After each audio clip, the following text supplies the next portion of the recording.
Yeah, so I have a very different take on the US-China rivalry than other analysts, okay? I believe that Russia, Iran are both revisionist powers in that they have been isolated, they've been ostracized by the global economy controlled by the United States and its allies. But China is very much a status quo power in that it's benefited tremendously these past 40 years from globalization, especially trade with the United States.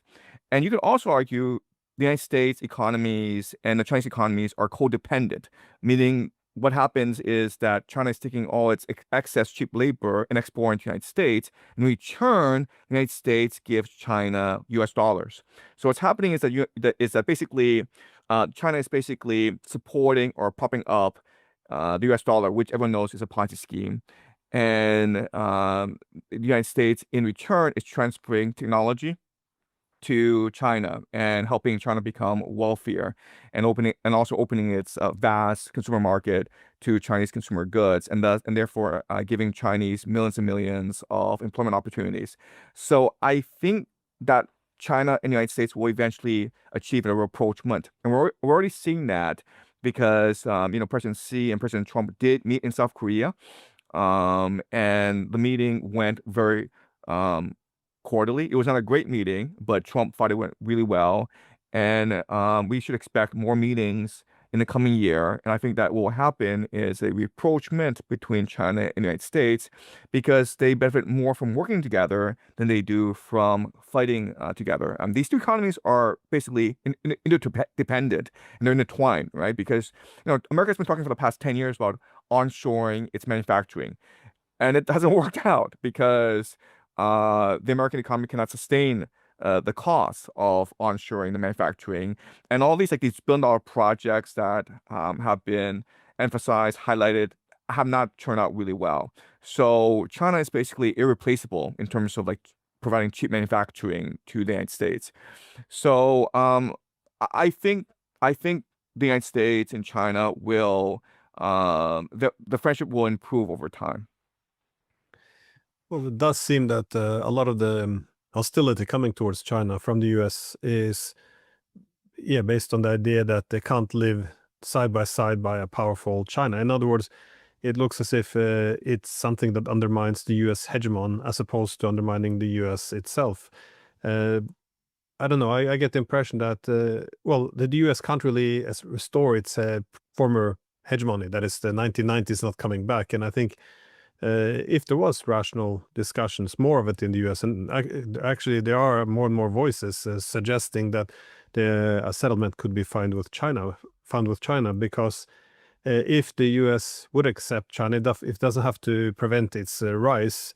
The US would actually have some benefits to be, one among equals in a multipolar system. It could reduce its foreign exposure, could stop bleeding so many resources, can get its economic house in order, stabilize society, economy. But of course, states do not always act rational when they're in decline. That's usually where my pessimism come from. But from the rational perspective, the one would think that the U.S., given that they can't restore hegemony, that it could stabilize under a multipolar system, that there would be some room there for harmony. But my last question is though on again the two Eurasian giants. The big thing that no one seemed to predict was that China and Russia would find common ground. Indeed, their economies are quite mutually complementary. Yeah, unlike between Europe and Russia, there's no Ukraine in between that can be used as a proxy to decouple. Should we be surprised that if this partnership, I guess, is sustained over time?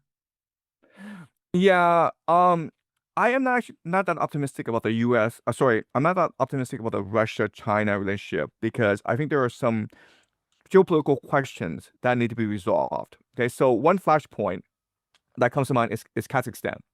So ever since the 1980s, China has been investing heavily in Kazakhstan because Kazakhstan is such a pivot point for the Belt and Road Initiative. Everything basically has to pass through Kazakhstan in order to reach the Middle East and to Europe.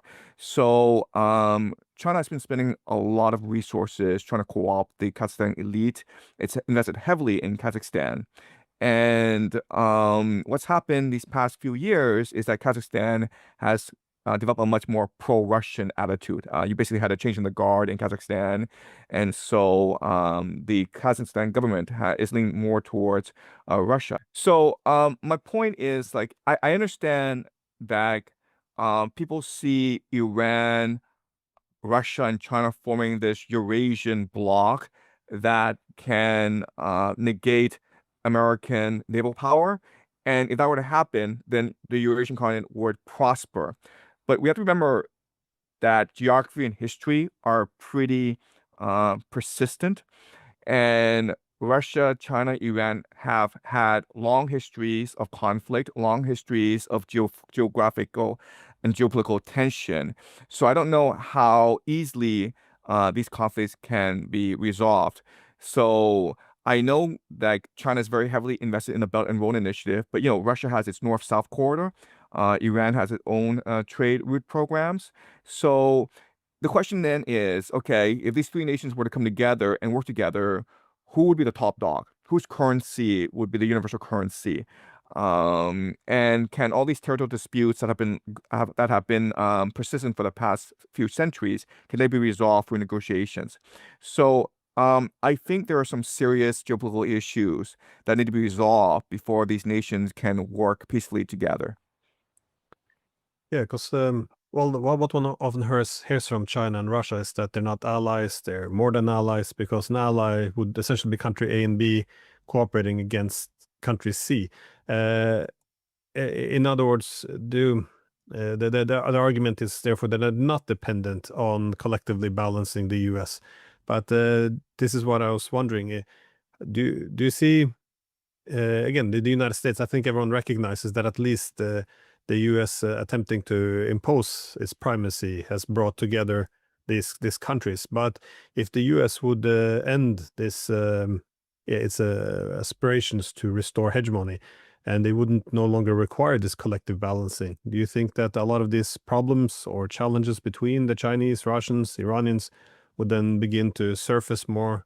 If the U.S. is taken out of the equation. Okay, so if I were a Chinese geopolitical strategist, I'm not, okay, but I'm saying if I work with the government, what I would say is that, objectively speaking, it's probably better for China that the U.S. remains in Southeast Asia than if it were to leave. The reason why is, let's imagine the U.S. leaves, okay? Well, how would Japan respond? How would India respond? How would Russia respond? How would South Korea respond? How would North Korea respond? Okay. So there are these different geopolitical actors in my region, and I really have problems anticipating how they behave. Japan has been historically very aggressive because they are a naval power without much land resources. People don't appreciate this, but the great naval power in Southeast Asia is not the United States. It's not even China. It is actually Japan. So if we took out air power, okay, Japanese Navy would be the dominant naval power in Southeast Asia, and the reason why is they have to be.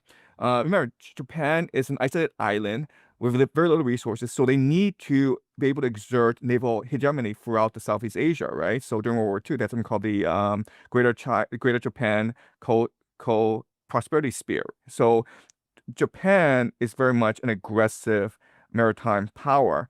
Then you look at South Korea, which has always had these historical animosities against Japan and against China for being colonized by these two great powers. You look at Vietnam, you look at India. So if I'm a geopolitical analyst, I'm like, you know what? I'm happy with the United States being where it is because at least it maintains the status quo. And I'm happy with the status quo because I don't have to deal with Japan, South Korea, Russia, and India. So I'm saying this as a geopolitical analyst working in China. I'm just saying I prefer things to be much more predictable, much more stable, much more continuous. And that means having the United States stay where it is.